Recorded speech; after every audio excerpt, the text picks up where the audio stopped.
লেনদেন হচ্ছে ক্যাশলেস, এগিয়ে যাচ্ছে বাংলাদেশ স্লোগানে ফরিদপুরের মধুখালী পূবালী ব্যাংক পিএলসি শাখার আয়োজিত 2 দিন ব্যাপী ক্যাশলেস ক্যাম্পেইন অনুষ্ঠিত হয়েছে। 28 জুলাই মঙ্গলবার মধুবন শপিং মল কমপ্লেক্সে অবস্থিত পূবালী ব্যাংক পিএলসি শাখার আয়োজনে ক্যাশলেস ক্যাম্পেইনে প্রধান অতিথি হিসেবে উপস্থিত ছিলেন মধুখালী উপজেলার সুযোগ্য নির্বাহীর অফিসার জনাব রওশনা জাহান। বিশেষ অতিথি হিসেবে উপস্থিত ছিলেন জনাব শেখ মারুফ হাসান, সরকারি মহাব্যবস্থাপক এবং আরআরএম পূবালী ব্যাংক পিএলসি আঞ্চলিক কার্যালয় ফরিদপুর এবং মধুখালী বাজার ব্যবসায়ী পরিষদের সভাপতি জনাব আবুল বাশার বাদশা। উক্ত অনুষ্ঠানে আরও উপস্থিত ছিলেন পূবালী ব্যাংক পিএলসি কানাইপুর শাখার ব্যবস্থাপক জনাব শাহজাহান শেখ এবং মধুখালী বাজারের ব্যবসায়ী ও গ্রাহকগণ।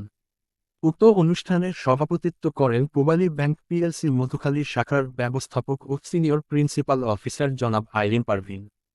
ক্যাম্পেইন উপলক্ষে র্যালি ও আলোচনা সভা অনুষ্ঠিত হয়। গ্রাহকদের মধ্যে উৎসাহ প্রদানের লক্ষ্যে র্যালিটি ব্যাংক থেকে শুরু করে ঢাকা খুলনা মহাসড়ক হয়ে মধুখালী বাজারের বিভিন্ন গলি প্রদক্ষিণ শেষে ব্যাংক ভবনে এসে শেষ হয়। প্রশাসক